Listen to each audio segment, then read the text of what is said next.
What are some company secrets you can now reveal since you don't work for the company anymore?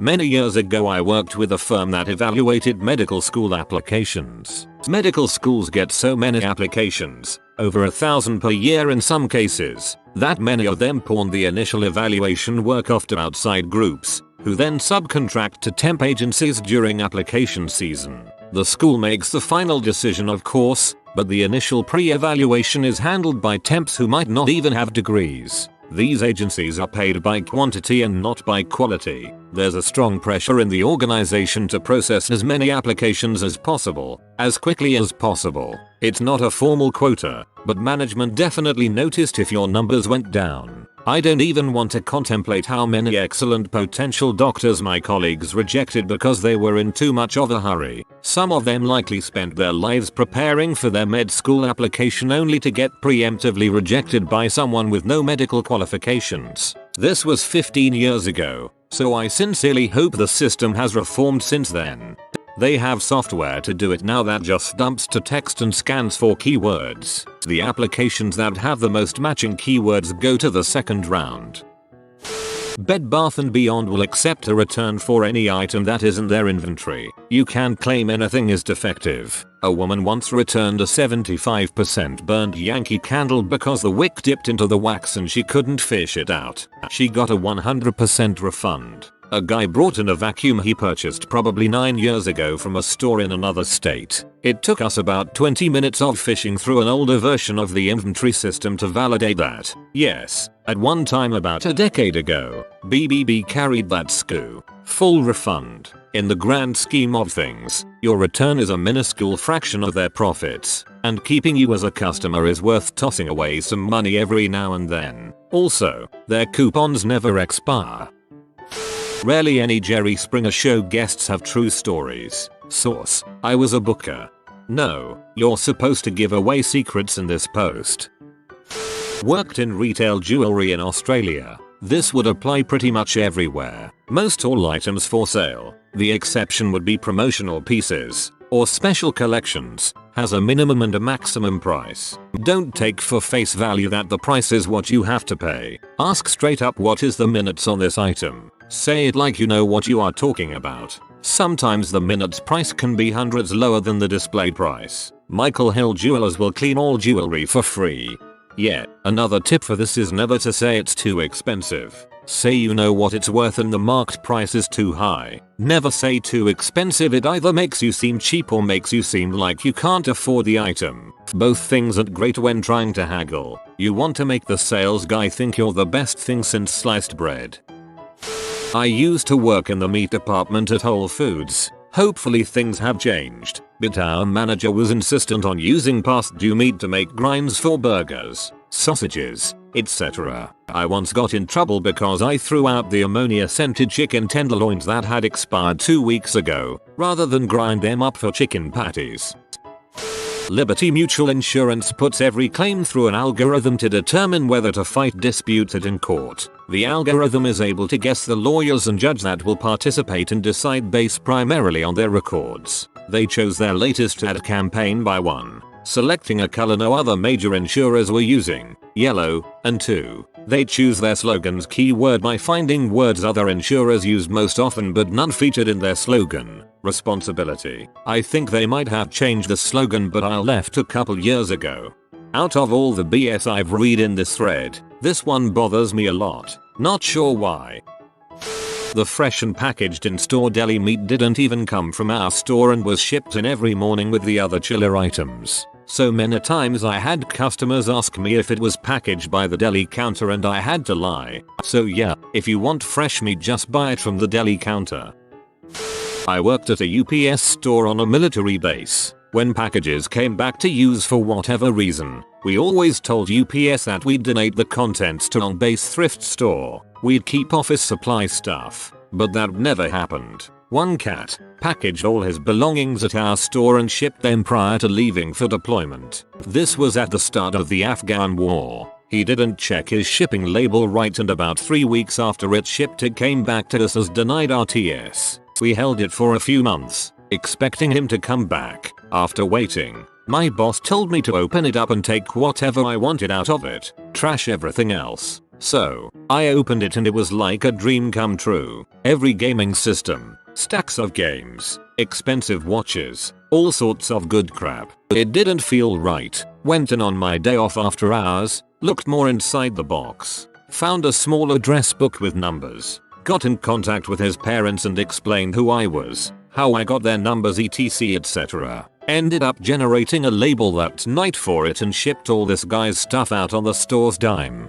Boss was p as heck with me for doing that.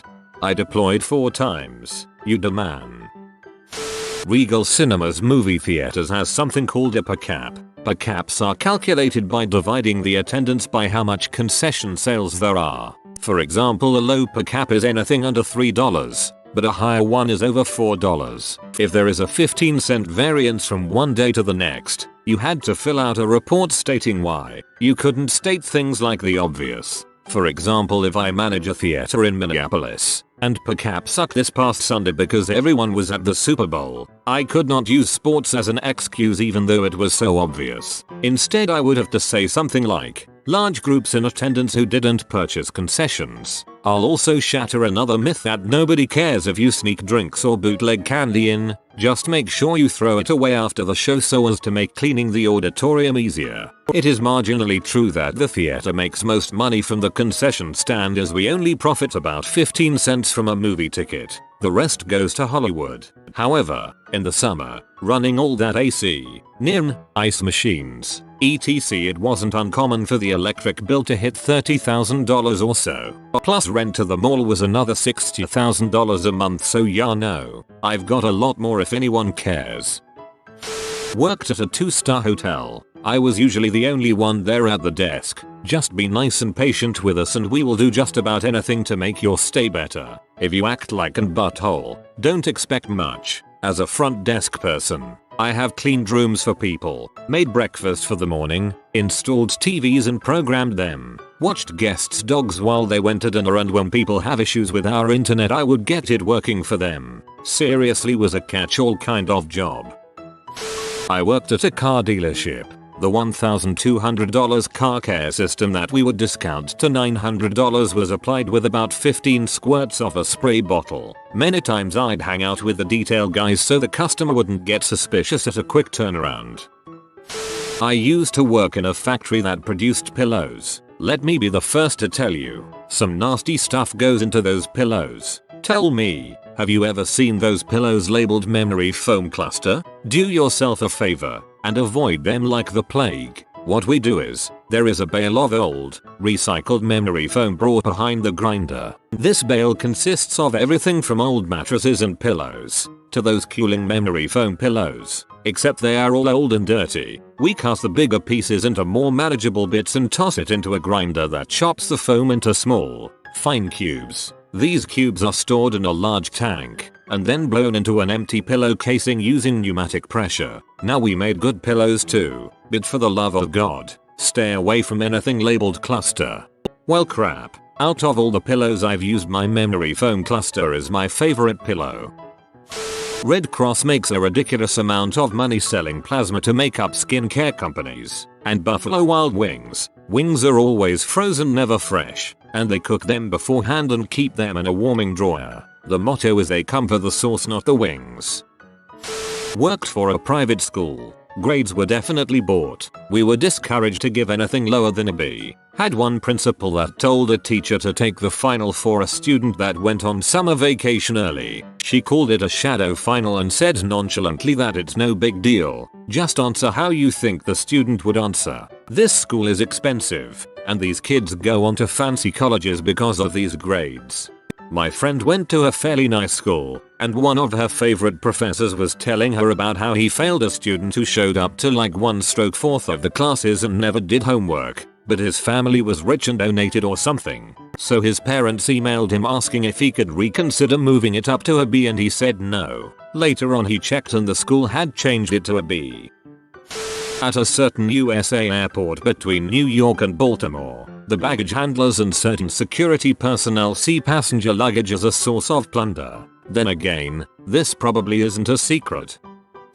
The Canadian Tire Import Coquitlam, Canada blocks their emergency exits with metal bars to prevent theft and, consequently, prevents a quick exit in case the overly stuffed and flammables-filled building catches fire. Someone use this knowledge to make some money. I'll take 5%. Ralph Lauren's outlet clothing is made for outlet, not from the main stores. Try to avoid going to dental chains, Aspen Dental, etc. They push you to get procedures done you don't need and your appointment times are usually as fast as the doctor can find the first thing that's wrong. Doctors are overworked and this increases the chance they will mess up. If you can't pay, they help you finance, but you'll get hit with a 20% plus interest rate when you miss your first payment. They also overwork and underpay staff, which leads to disgruntled staff who don't care. And like all public service positions, there's no backbone against crappy patients. You have to bend over backward and kiss their asses. The only way it works, and it does, is when you have caring, skilled staff across the board. This rarely happens due to high overturn. I had to get out when the new doctor at our office pulled 2 men teeth in a procedure and had to give a patient a full denture instead of a partial. He blamed the assistant and she was fired. The lab was overwhelmed with extra work from his mistakes. I didn't feel the doctor cared about anything but money and I couldn't morally do it. I couldn't say he was a good doctor when deep down I knew it was a lie. Reasons I hate commercialized medicine. I worked for a cold storage company that held products for good humor. The inside of the freezer was minus 20 degrees. One day a friend of mine caught some boxes on the racking causing popsicles to go everywhere. When he stepped off his lift to look up into the racking to evaluate the situation, he stepped on a popsicle causing his feet to fly up in the air and busted his head on the ground. He lasted a few days in ICU and eventually passed. Instead of this being a freak accident and giving us time to deal with it, we were all brought into the freezer to look at the frozen puddle of blood to show us what could happen if we aren't careful. Jesus, that is gruesome. A high-class spa I worked at used Epsom salts and vegetable oil for their $65 salt scrubs. I use table sea salt for my salt scrub. Re keeps track of everything you return, just like they keep track of everything you buy. If you abuse their return policy too much, people renting things for a few days or a weekend before returning them are the biggest perpetrators. They'll just stop taking your returns. I guess it's less of a secret and more of a don't be and but warning. Walmart would make us work past our shift and then force us to clock in late the next night to avoid OT. The managers got so paranoid about OT that they started accusing us of going over 40. I was docked 4 hours when I had no overtime and had to use my PTO to get back to 40. This was in 2012 and I live in Oklahoma. The labor board is a freaking joke and the keep you from going over your hours happened at 2 stores I worked at. Both stores also did shady crap like having maintenance work, both cleaning and stocking. I had to stock the first half of the night and clean 5 bathrooms the last half and had to get them all cleaned before 7. I will never work for Walmart again and I warn my friends not to work for them. That is illegal. We didn't meet the contractual obligations to entirely destroy the laptops Google sent to us for decommissioning. We shredded the HDDs and sold the laptops for a profit. Couldn't do crap about the servers though, Google branding all over them. Our company discovered that our recycling partner was doing the same thing. We fired them immediately and started litigation. Panera. Bread comes in as dough in bread pans the night before. Bakers come in the morning and put it in the oven. Everything was pre-made but assembled in store like the paniness. Leftover bread bakery products were free for closing employees to take home. I ate more bagels than I care to admit, starving college student and all. I, too, worked at Panera, although every night we'd donate all of our pastries and untouched breads to local charities, schools, etc. I used to work in skincare. None of the products cost more than $2 to manufacture, but would retail at anything from $20 to $150 per product. Always amazed me how much people would shell out for anything with volcanic clay or snake venom cream. My wife works for a fragrance and body care company. She says the glass bottles and spraying mechanism costs more than the perfume inside the bottle. IDK the legality of this, but it always seemed weird. But we would get bags of another company's product animal premix. and manually transfer that product into a bag of our own. We would give these products lot codes of our own and sell them to customers. Yes, it is illegal. It's called palming or reverse palming off. I used to work for a large smartphone company. During development, we used to go through phases: engineering verification testing stage, design verification test, production verification test, and finally mass production. Each stage was meant to have checkpoints in order to ensure that the final product was built with good quality and any known bugs would be able to ironed out before the product launch. Any bug that was not resolved would potentially have the ability to delay the launch, except that there is a thing called waivers. So the PM could request that certain bugs be granted a waiver delaying the fix of the problem to a later date. No big deal. Every project has a few minor bugs, right? For each stage there would be hundreds of waivers. Some would be minor, to be fair, but sometimes they were definitely not minor. I will never, ever, buy an electronic device in the first 3 months of mass production. Wait for the second wave of production. The quality of the product increases tenfold. Used to work for a coffee shop whose claim to fame was that all food items were made from scratch in-house. All of their pastries were made using Pillsbury dough, and every other kind of dessert was bought from a grocery store. You always want to order your drinks without ice. I've seen ice machines inside at fancy places and you definitely do not want anything in your drink what was inside there before. Ice cube machines are a real shithole in general. Friend of mine worked in a big restaurant chain. He would always complain how disgusting the ice machine was. They'd take the scoop, get their ice and throw it somewhere for the next person to use. Often that place would be on the floor or next to the sink. Some idiot broke a glass when trying to use it as a scoop and didn't bother emptying the ice machine. I worked at UPS ages ago. The word fragile on a box meant nothing to us, so make sure you pack your stuff properly. Secret: I can assure you most things in Tim Hortons are not fresh. Unless you show up at rush hour, then you might get just brewed coffee.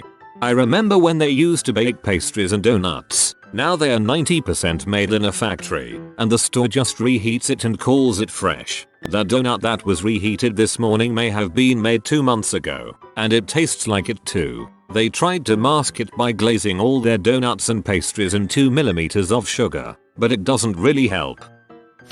Pizza Hut have a can of spray-on garlic that they spray on all their pizzas. At least they did in 2012. The only thing not made on site at Cheesecake Factory is, ironically, the cheesecakes. They come in frozen and are thawed out. They go through the trouble of mixing all their sauces and even salad dressings, but not cheesecakes. The cheesecake comes from the Cheesecake Factory. The code for the intercom at Walmart is 4444 on the store phones. Attention ladies and gentlemen. Someone has unauthorized access to the paging system. Thank you, and enjoy your shopping experience. Used to work for Sam's Club. We would routinely take apart the packages of berries, throw out the rotten ones and then refill them. There was definitely no weighing to make sure the amount on the package reflected what was inside. Cleaning up animals after an oil spill is feel-good propaganda to make the public think they are helping. 90% of those animals will be dead within a few days or weeks. They've ingested enough of the oil that they are moving corpses. They, and you Mr. Nice person with a bottle of Dawn dish soap, just don't know it yet. Real oil spill work is done by trained professional crews, not volunteers. If you ever tried to help, you were given busy work to keep you out of the way. I don't know if I'm more disappointed that they cleaned those animals up just for the PR, or that I should have realized that anything covered like that had swallowed more than enough to kill it. It has been several years, but when I worked at certain satellite TV company, they had a value system for customers. You are valued at 1-5 stars, based on how much you spend, and how much they value you as a customer. If you are a higher star value, they will do basically anything to keep you. You will get a ton of services and equipment for free, and they will bend over backwards to keep you from cancelling. If you are a 1 or 2 star, they don't give a crap, especially 1 stars, because it usually means that you are late all the time, or that you don't spend very much. If you call in asking for deals or credits, they won't give it to you. If you threaten to cancel, no one cares. Also, there are special phone lines for people they consider VIPs. They never have to wait on hold, and only special employees are allowed to take the phone calls. I bet this is DirecTV. You have been visited by the romantic doggo. Comment love is magic so you never fall in the friend zone. Like and subscribe, you magnificent person.